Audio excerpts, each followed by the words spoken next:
Hi. Hi, I'm Alyssa Nacken, assistant coach with the San Francisco Giants, and you are watching...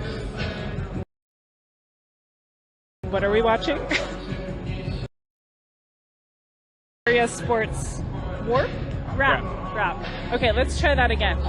Hi, I'm Alyssa Nacken, the San Francisco Giants assistant coach, and you are watching Bay Area Sports Wrap. All right, welcome to Bay Area Sports Wrap. Marko Ukalovic here alongside Ryan Leong, and we are here at the California Theater in downtown San Jose.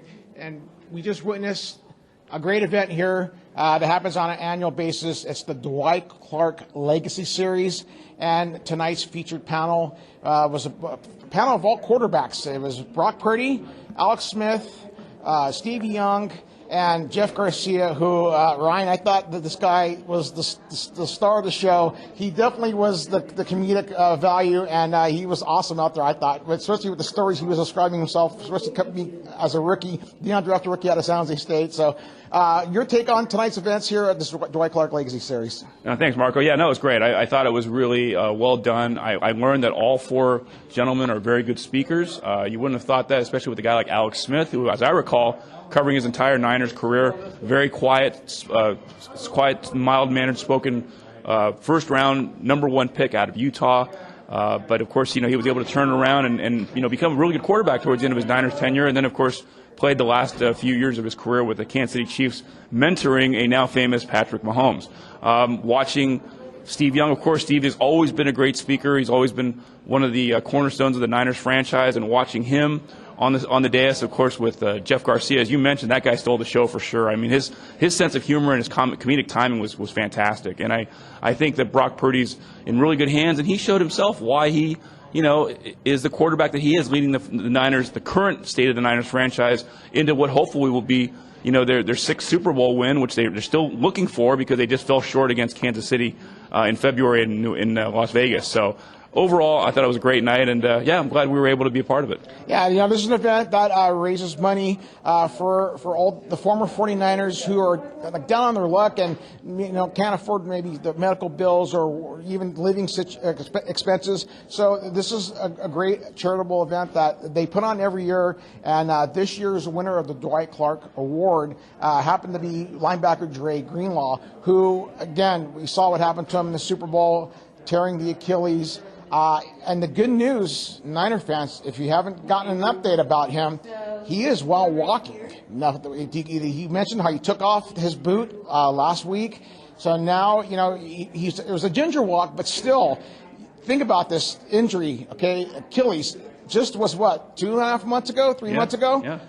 And the guy's already walking. Now, some people, you look at Kevin Durant, Boogie Cousins, they had similar injuries, and it took them a while for them to come back. So, Niner fans, Dre Greenlaw is on the mend.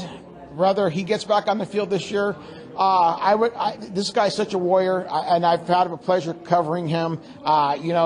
He's a very personable guy, and I remember I think it was a game after, and actually I think it might have been at the Tom Brady game in Tampa a couple years ago, when I asked him, like, man, what's it going to take for you to get a Pro Bowl selection? And he was like, yeah, man, you're telling me, and we both did a little fist bump, and I really don't do that with some of the Niner players, with any of the Niner players, really. So to have that kind of moment with him, and for him to get this award was very deserving, and I'm glad that he's on the mend, and hopefully he'll be back on the field this season for the 49ers. Yeah, my takeaway, too, is the fact that I was really impressed by the fact of how many loyal Niner fans came out, and also just knowing that the history of the franchise. I mean, I think people tend to forget that the Niners have been around as long as they've been around. They're the first original major league franchise in the Bay Area, starting off in San Francisco in 1946. That's right. Which, well, I won't go into too much detail, but it's also why I think it's really sad that the Niners don't play in San Francisco anymore, and they play basically 8 miles away from San Jose in Santa Clara at Levi Stadium. But that being said, I just think, again, it was a great event. I'm really happy that we got to see some of the great alumni come out and really kind of provide an inspiring message, because I think that was the main takeaway for me, was the fact that each one of the four gentlemen on the dais again really had interesting stories, and nobody's really had it made, even though they talked about how, here's a good example, like Brock Purdy, he's the last pick in the draft, but he comes into a franchise and a team that's basically built to win now.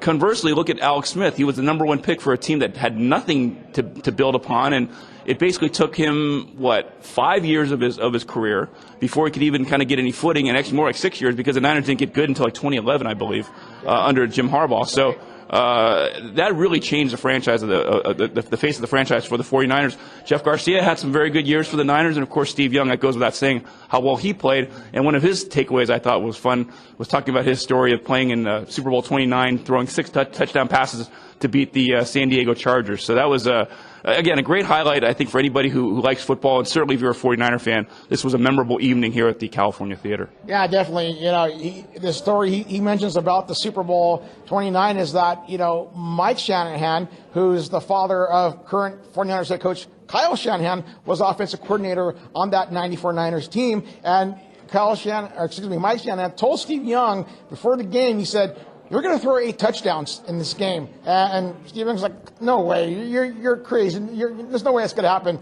So Steve was telling the story. He goes, at halftime, he goes, "We've already thrown for 4 touchdowns." And he looked him dead straight in the eye. Mike Shanahan looked Steve Young dead straight in the eye and said, "Told you." And so that was great. And then, of course, Jeff Garcia, there's so much that he said was hilarious. But the story when he was talking about Bill Walsh, who was really very instrumental in his career, which, I really did not know that until tonight. And he was talking about how, when the World Football League was happening, which was the league in Europe in the late 90s, like early 2000s, Bill Walsh wanted him to go, says he had a setup for him to go play for the Barcelona Dragons because his name was Garcia and he's Mexican, and that he speaks Spanish and all this, even though Jeff Garcia didn't speak Spanish. So that had the crowd going, that had me rolling. And Jeff Garcia, if he doesn't want to be a football analyst, I think he's got a career in entertainment, and definitely a stand-up comedian type, because he's just that entertaining of a guy. Yeah, he is, and I know for the viewers out there, they will actually televise this event on NBC Sports Bay Area sometime in the near future. So again, for Marko Ukalovic, and I'm Ryan Leong here at the California Theater. It was a great honor to be here to watch the Dwight Clark Legacy Series for the Golden Heart Fund, and that's a wrap from us. Yeah. Hey fans, I'm Kara Suboy with Bay Area Sports Wrap. Don't forget to give us a like and subscribe to our YouTube channel.